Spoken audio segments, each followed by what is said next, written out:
Tenang saja Pak Capres, saya sudah di sini.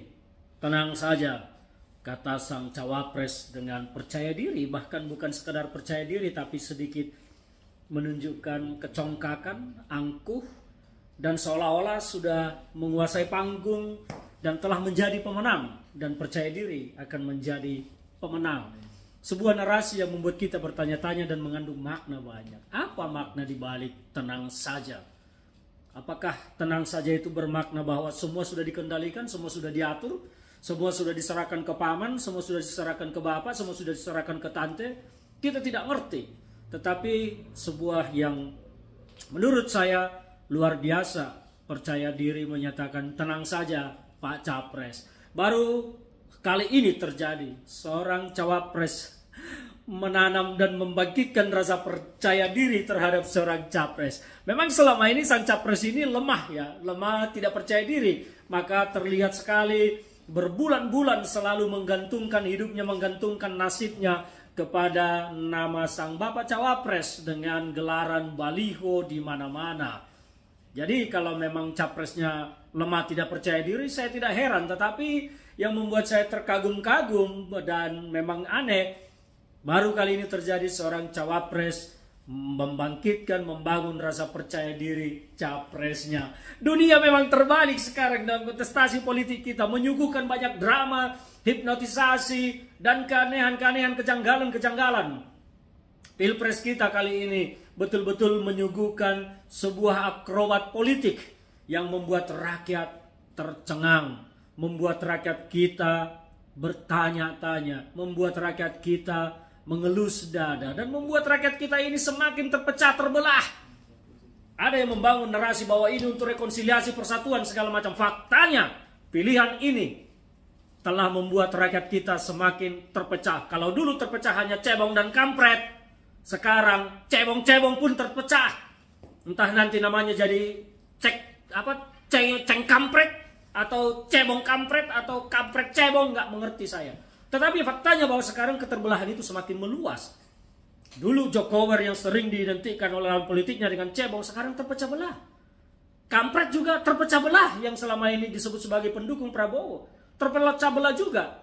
Tapi terpecah belahnya bukan karena dibelah oleh sebuah sikap politik, tetapi karena ada yang pergi ke mendukung Anies, ada juga yang tinggal mendukung Prabowo. Itu yang terjadi. Tetapi fakta menyedihkan, keterpecahan, keterbelahan sekarang adalah karena majunya Gibran sebagai cawapres yang menurut banyak pihak mengakali hukum, terutama karena keberadaan sang paman di Mahkamah Konstitusi yang kemudian membuat aturan. Ini Mahkamah Konstitusi membuat aturan. Inilah kejanggalannya, keanehannya. Seharusnya Mahkamah Konstitusi tidak boleh membuat aturan. Jadi kembali kepada statement, tenang saja Pak Capres, tenang saja saya sudah di sini. Wow, amazing, luar biasa. Pernyataan syarat makna. Semoga itu bukan sebuah keangkuhan, percaya diri, atau mungkin bukan sebuah simbol bahwa seolah-olah sang ayah, sang bapak sudah menguasai semua lembaga negara yang bisa mengatur bahwa ini apapun yang terjadi adalah kemenangan bagi capres-cawapres ini. Apapun yang terjadi, semua instrumen negara telah diatur untuk membuat kemenangan. Jadi sama seperti anekdot yang pernah terjadi. Hanya di pemilu Indonesia, pemenangnya sudah diketahui sebelum pemilu dilaksanakan. Oke lah, itu sebatas itu. Tetapi saya juga mau membalas pernyataan ini, mau menyatakan kepada Mas Ganjar Pranowo dan Pak Mahfud MD. Tenang saja Pak Ganjar, tenang saja Pak Mahfud. Bekerjalah terus untuk Indonesia, bahwa rakyat pasti akan mendukung Bapak. Hiraukan sikap-sikap keangkuhan dan kecongkakan lawan-lawan politik yang dibangun, seolah-olah mereka lah yang paling berhak berkuasa, seolah-olah mereka yang paling mengerti bangsa ini, seolah-olah mereka yang paling harus mengurus bangsa ini. Rakyat akan menghukum secara politik pihak-pihak yang congkak di dalam berpolitik ini. Rakyat akan menghukum ketika nanti pemilu dilaksanakan. Rakyat akan meninggalkan, menjauhi kelompok-kelompok yang membangun dinasti politik.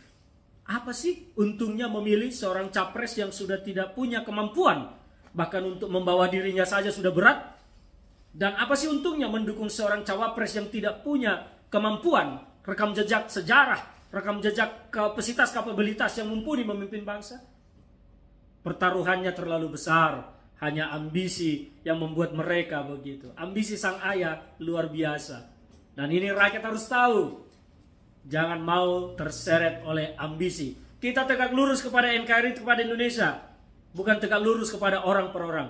Siapapun orang yang membangun bangsa ini kita dukung. Tapi siapapun orang per orang yang ingin membangun dinasti politik bagi dirinya, kita harus lawan. Saya berdiri di garis depan untuk melawan yang begini. Indonesia milik kita bersama.